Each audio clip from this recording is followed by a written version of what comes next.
Lihat berbagai negara turun termasuk Indonesia, namun yang turunnya Indonesia tidak sedalam yang lain. Jadi kita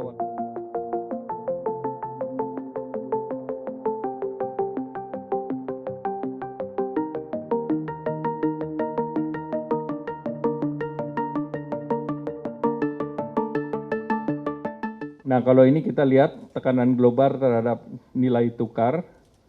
Kita lihat Indonesia yang merah, kemudian Malaysia kuning, Thailand hijau, dan Amerika Serikat biru. Kita lihat kenaikan yang kuat itu karena Amerika kuat sendirian.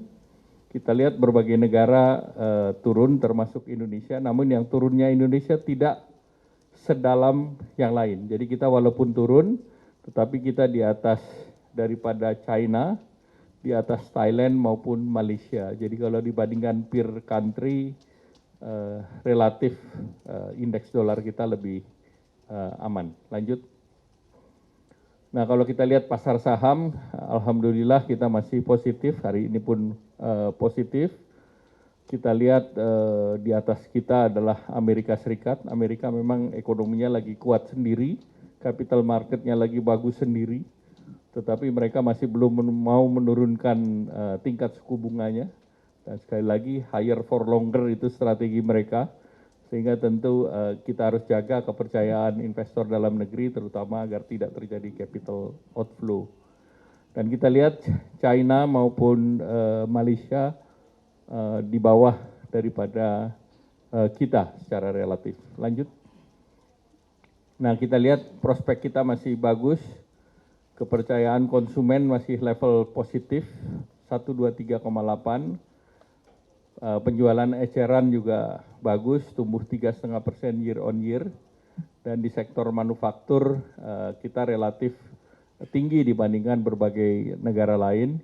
Kita PMI-nya di 54,2.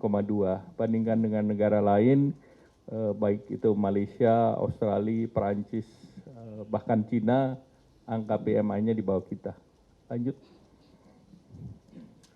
Nah, kalau kita lihat inflasi relatif terkendali, kita berpengalaman dalam penanganan inflasi saat konflik Ukraine. Walaupun konflik Ukraine kita lihat secara keseluruhan inflasi kita masih terkendali.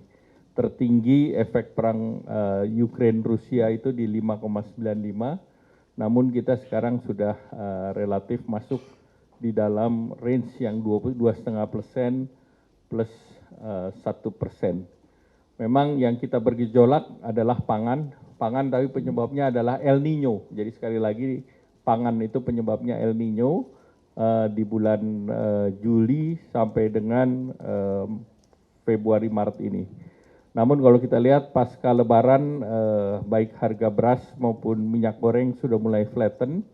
Demikian pula cabai rawit dan cabai merah pun turun. Jadi ini inflasi yang tidak tergantung kepada konflik di Timur Tengah. Ini inflasi dari faktor dalam negeri dan pengaruh dari El Nino kemarin. Lanjut. Nah, ini kebijakan yang dilakukan. Beberapa media akan menanyakan bagaimana kita menangani inflasi. Jadi secara policy, pemerintah sudah bekerja sama kuat dengan tim pengendalian inflasi pusat, tim pengendalian inflasi daerah, agar inflasi tetap dalam rentang 2,5 plus minus 1. Jadi kebijakan moneter tentu yang stabilisasi nilai tukar dilakukan oleh BI dengan operasi-operasinya. Kemudian operasi moneter terhadap sekuritas rupiah. BI punya banyak instrumen. Kemudian fiskal tentu pemerintah optimalisasi APBN, APBD yang selama penanganan COVID kemarin itu juga menjadi shock absorber. Karena hit waktu Ukraine COVID itu hit yang paling tinggi dalam beberapa tahun terakhir. Harga komoditas naik, harga minyak naik, kemudian tentu inflasi terkait pangan beberapa diabsorb termasuk BBM yang walaupun kita ada penyesuaian di tahun 2022.